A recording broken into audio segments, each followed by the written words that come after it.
दोस्तों आज के इस वीडियो में हम बताएंगे कि कम लागत वाला बिजनेस कैसे करें। 2025 में कम लागत का व्यापार कैसे शुरू करके कमाई किया जा सकता है, आज के इस वीडियो में समझने का प्रयास करेंगे। तो चलिए दोस्त, आज का वीडियो की शुरुआत करते हैं। नमस्कार दोस्तों, आप देख रहे हैं VK tool channel Vishnu ji के साथ। दोस्तों कैसे हैं आप सब? उम्मीद करता हूं कि आज आप लोग फिर से अच्छे होंगे, स्वस्थ होंगे और फिट होंगे। दोस्तों अगर आप इस चैनल में पहली बार आए हैं तो चैनल को सब्सक्राइब और वीडियो को लाइक आप जरूर कर दीजिएगा।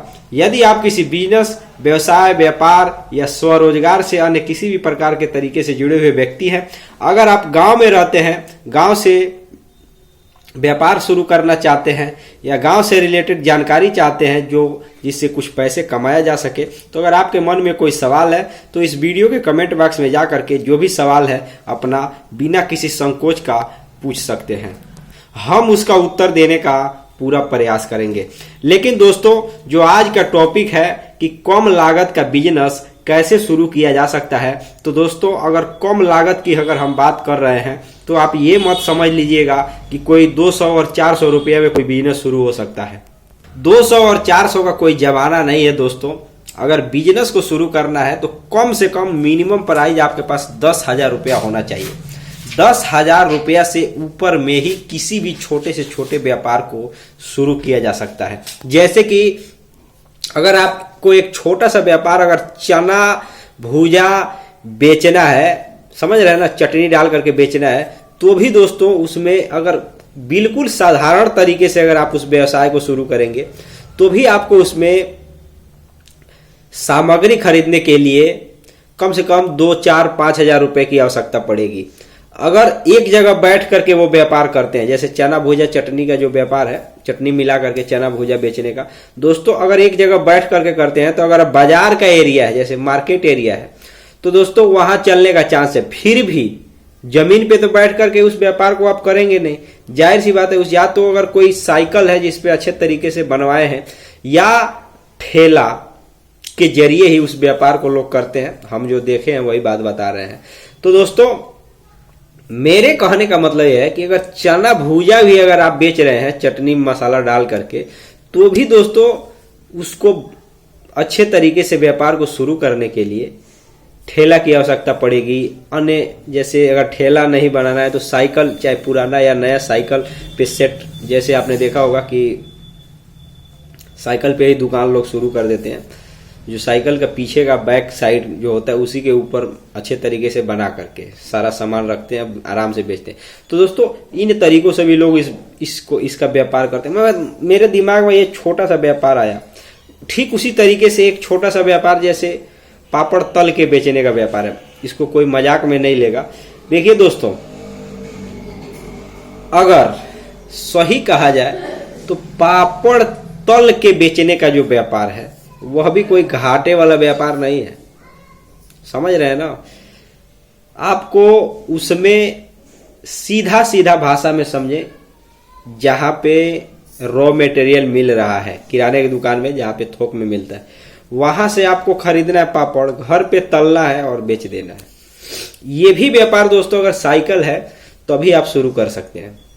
पैदल भी इस व्यापार को लोग करते हैं, लेकिन ज्यादा दूर तक नहीं घूम सकते ना, उसमें पैर दुखने लगेगा, प्रॉब्लम है। अगर साइकिल है तो आराम से साइकिल से अपना धीरे धीरे धीरे धीरे चलते फिरते बाजार, शहर, गांव, मोहल्ला, गली, कस्बा, स्कूल, कॉलेज, मतलब साइकिल से 2 चीज का झंझट आपका नहीं है। ना उसमें पेट्रोल लगना है कोई, और ना ही आपसे कोई लाइसेंस मांगने आएगा कि भाई गाड़ी चला रहे हो तो इसका हेलमेट का है या वगैरह वगैरह चीज। तो दोस्तों ये सब चीजें छोटे छोटे व्यापार है। फिर भी अगर एक साइकिल का अगर इंतजाम करना है आपको बिजनेस को स्टार्ट करने के लिए, तो भी दोस्तों मान लीजिए कि अगर नया खरीदते हैं तो 5,000 के लगभग का साइकिल पड़ेगा। सेकेंड हैंड भी लेते हैं तो भी दोस्तों 2,000 रुपए का ही पड़ेगा, तब जाके वो चलेगा। तो लगभग अगर आप देखेंगे तो उसमें भी 5 से 10,000 रुपए के बीच में आपका खर्च आ ही जाना है। तल करके भी बेचेंगे, मान लीजिए तलेंगे, मान रहा हूं कि घर पे ही तल रहे हैं, उसको लिफाफे में आप ताजा रख रहे हैं पैक करके, फिर भी उसमें आपका गैस का चूल्हा जलेगा, ध्यान दीजिएगा, गैस की आवश्यकता पड़ेगी। तो दोस्तों ये सभी जो चीज़ें, बर्तन की आवश्यकता पड़ेगी, रिफाइंड या तेल जिसमें भी आप अच्छा लगे। तो दोस्तों हमारे कहने का मतलब है कि 10,000 रुपया आज के टाइम में मिनिमम पूंजी है। आपके नज़र में अगर 10,000 से कम में कोई बिजनेस लग रहा है, दिख रहा है, तो कमेंट करके थोड़ा हमको भी बता दीजिएगा। लेकिन हमारा यह अंदाज है कि 10,000 रुपया में कम लागत का बिजनेस शुरू किया जा सकता है। 10,000 से ऊपर में आप लाखों में जितना चले जाइए, बहुत से व्यापार हैं शुरू किए जा सकते हैं गांव में भी। तो दोस्तों इसके अलावा अगर और किसी बिजनेस के बारे में हम बात करें, जैसे अभी गर्मी का सीजन चल रहा है, तो आप ये सोच रहे होंगे कि यार क्यों ना आइसक्रीम का व्यापार शुरू कर लें। समझ रहा हूं मैं भी आपके बात को। तो दोस्तों ये भी कोई खराब व्यापार नहीं है, व्यवसाय खराब नहीं है। फिर भी अगर आप इसको देख रहे हैं तो इस व्यापार को मैं जहां तक समझता हूं 2 कंडीशन से किया जाता है आइसक्रीम बेचने का व्यापार।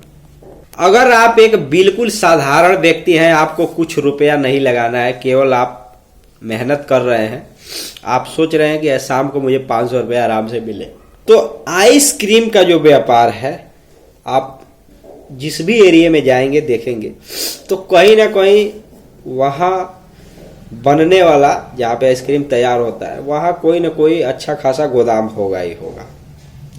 तो इसमें 2 कंडीशन, मैंने जो जैसे पहले 2 तरीके से लोग पैसे, एक वो जो गोदाम सामान, जो ठेला है आइसक्रीम जिस पे बेचा जाता है, ठेला सब कुछ रखा हुआ है, मटेरियल भी है उसके पास। उस व्यक्ति को क्या चाहिए? आदमी चाहिए, मतलब वर्कर, काम करने के लिए, चाहे वो पीस रेट पे हो या दिहाड़ी पे, मतलब दिन का जो भी, एक दिन का जो भी कीमत हो उस रेट पे हो, उसको वो चाहिए। वो बेचता है, मतलब वो मटेरियल बना रहा है, तैयार करा रहा है और बिकवा रहा है। एक वो व्यापार हो गया। और दूसरा यह कि आपका स्वयं का, मतलब खुद का सब कुछ है। मतलब सब कुछ का मतलब क्या? आपके पास खुद का ठेला है जिस पे आइसक्रीम बेचते हैं, वो चीज़ है। और दूसरा आपका जो पूंजी है वो आपका खुद का है। तो वो दूसरा तरीका कि आप जहाँ से गोदाम है, फैक्ट्री है, जहाँ से मटेरियल तैयार हो रहा है, वहाँ से आप माल लेकर आ रहे हैं और गर्मी के टाइम में आइसक्रीम घुमा करके आप बेच रहे हैं। जिस भी लोकेशन में बेचते हो, जहाँ आपका डिमांड ज़्यादा है, जिस एरिया में आपका रुचि है, वो आपकी मर्जी है। हमारे बताने का मतलब है कि यह भी एक सस्ता व्यापार, कम लागत का व्यापार कहा जाता है।